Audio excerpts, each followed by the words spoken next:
নমস্কার, কেমন আছেন সবাই? বসুন্ধরা ব্লগের নতুন একটি ভিডিওতে আপনাদের সকলকে স্বাগত জানাই। আজকে হচ্ছে শুক্রবার আর আজকে হচ্ছে ভ্যালেন্টাইন্স ডে। সবাইকে জানাই ভ্যালেন্টাইন্স ডের অনেক অনেক শুভেচ্ছা ও ভালোবাসা।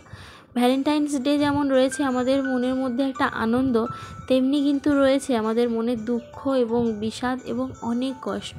তার কারণ আজকের দিনটি যে শুধুমাত্র ভ্যালেন্টাইন্স ডে তা নয়, আজকে হচ্ছে ব্ল্যাক ডেও। ব্ল্যাক ডেতে একটা মর্মান্তিক ঘটনা ঘটেছিল, সেটা সাক্ষী আমরা সবাই জানি বা দেখেছি বা শুনেছি যে কীভাবে মর্মান্তিক ঘটনাটি ঘটেছিল, যে কারণে একটা কষ্ট বা তার যে যন্ত্রণাটা আমাদের প্রত্যেকের মনের মধ্যে আছে। তবুও কী আর করা যাবে, ভালো মন্দ দুটোকে নিয়েই আমাদের এগিয়ে চলতে হবে। তাই সবাইকে এই সুন্দর একটি দিনের শুভেচ্ছা জানাই। মেয়েটা সকাল সকাল উঠে একটু ব্যায়াম করে নিয়েছে, তারপরে হচ্ছে ওকে রেডি করিয়ে দিয়েছি। এবার একটু দুধ বিস্কুট খাইয়ে দিয়ে এবার আমি রান্নাবান্নার দিকে যাব। রান্নাবান্না করার জন্য চলে এসেছি রান্নাঘরে। মেয়েকে একটু রেডি করিয়ে দিয়েছি, খাওয়া দাওয়া করিয়ে তারপরে ওর হাতে একটু কলা দিয়ে দিয়েছি। অনেকে না আমাকে ছোটোবেলায় বলতো, মানে পিউ যখন ছোট ছিল তখন বলতো যে ওকে আমি বেশি একটু আদর যত্ন করি বা সবসময় কোলে কোলে বা সবসময় নিজের কাছে কাছে রাখি। আমার একটা কোল ঘেঁষা বা মা ছাড়া কিছু বুঝবে না, পরে এই জিনিসটা হবে, আমাকে সমস্যায় ফেলবে। হ্যাঁ, হয়তো মা ছাড়া কিছুই বোঝে না, সবসময় আমার কাছে কাছেই থাকে, তবে এটার জন্য আমাকে যে সমস্যায় পড়তে হয় তা কিন্তু নয়। হ্যাঁ, এটার জন্য আমি সেরকমভাবে রিল্যাক্স করে কোথাও যেতে পারি না, তবে এটার জন্য আমি একটুও অস্বস্তি বোধ করি না বা কিছু, বরঞ্চ আমার ভালোই লাগে। আমিও সেরকম ভিড়ভাট্টা বা কোনো অনুষ্ঠান বাড়ি সেরকম যেতে পছন্দ করি না। মেয়ের জন্য যে যেতে পারছি না তা নয়, আমার হয়তো ইচ্ছে করছে না, কিন্তু সেটা মেয়ের জন্য আরও বেশিভাবে আমাকে বাড়িতে থাকতে সাহায্য করে। না হলে হয়তো একটু আধটু মন খারাপ বা কিছু হলেও হতে পারতো। আমি না দুপুরবেলাটা এখন একটা করে তরকারি রান্না করি, মেন তরকারি যেটা হয় মাছের ঝোল টোল সব কিছু সবজি দিয়ে রান্না করার চেষ্টা করি। তার কারণ হচ্ছে মেয়েকে আমি একটু সময় দিতে চাই, সেই জন্য রান্নাবান্না বা অন্যান্য কাজের প্রতি অতটা আমার ধ্যান নেই যতটা আমার মেয়ের প্রতি রয়েছে। আমি চেষ্টা করি আমার মেয়েকে আমার সমস্ত কিছু দিয়ে সময়টা দেওয়ার। আর সবথেকে বড় কথা সেটা হলো, ও যখন ছোট ছিল আমাকে সবাই এরকম বলতো সব সময়, মায়ের কোল ঘেঁষা একটা সমস্যা হবে। সমস্যা কিছুই নয়, তবে আমি এই সময়টা না আর ফিরে পাবো না। ও যখন বড় হয়ে যাবে আমি এই ব্যাপারগুলো আর পাবো না। ওর সাথে দুষ্টুমি, ওর সাথে খেলাধুলা, এটা যদি অন্য কারোর সাথে থাকতো বা অন্য কারোর গা ঘেঁষা কোল ঘেঁষা বা আমাকে ছাড়া ছাড়া যদি থাকতো, আমি এই জিনিসগুলো এনজয় করতে পারতাম না। ব্যাপারটা যখন মাঝে মাঝে একটু আদ্র বিরক্তও লাগে, তেমন আমি কিন্তু ও যখন খেলাধুলা করে, হাসে, খেলে, এই ব্যাপারগুলোকে খুব এনজয় করি আর এগুলো আমার খুব ভালোও লাগে।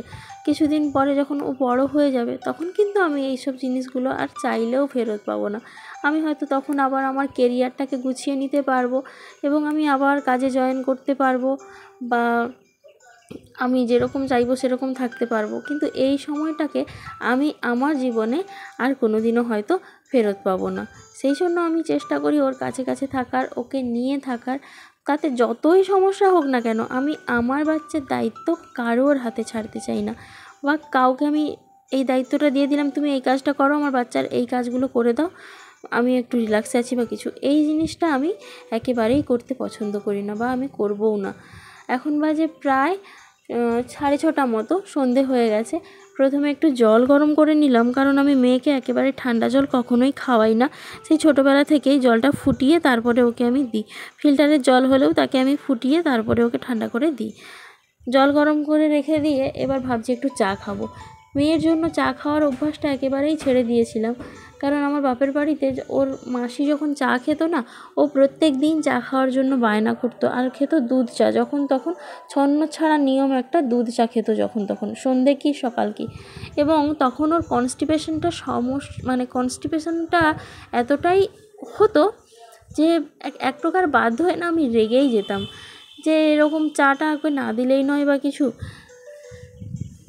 সেই জন্য না তড়িঘড়ি করে আমি চাইতাম যে আমি যেন অন্য কোথাও গিয়ে যদি থাকতে পারি তাহলে খুব ভালো, তাহলে আমি আমার মেয়েকে নিজের মতো করে মানুষ করতে পারবো এবং আমি অনেকটা নিয়মকানুন ওর মধ্যে চেঞ্জ নিয়ে চলে আসবো।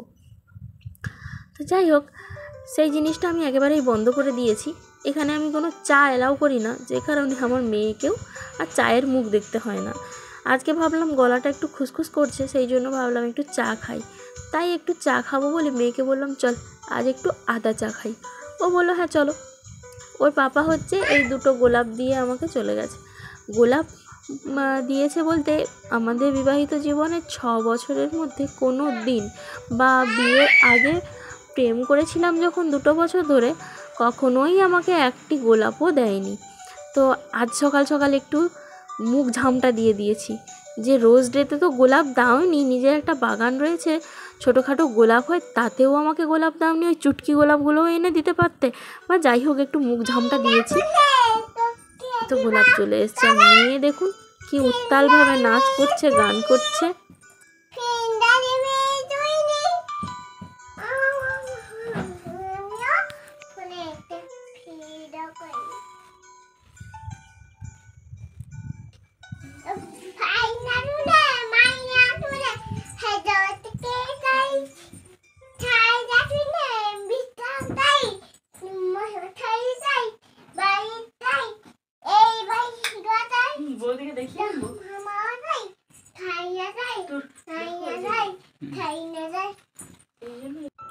রান্না খাওয়া দাওয়া সব কমপ্লিট, আর এখন বাজে প্রায় 11টা মতো, মানে ধরুন এই 11:15 আর কি।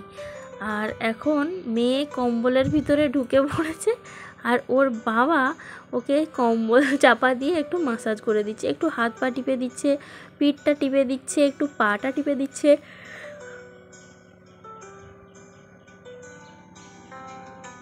মেয়ে সেইটাকে খুব আনন্দের সহিত উপভোগ করছে আর মুচকি মুচকি হাসছে, বলছে আমাকে কম্বল মাসাজ দাও, মানে কম্বল চাপা দিয়ে এরকম মাসাজ দিতে হবে। আর তার বাবাও হয়েছে, তাকে একটা তার মাথায় উদ্ভট একটা আইডিয়া দিয়ে দিয়েছে, আর সেও সেই রকমভাবে করছে।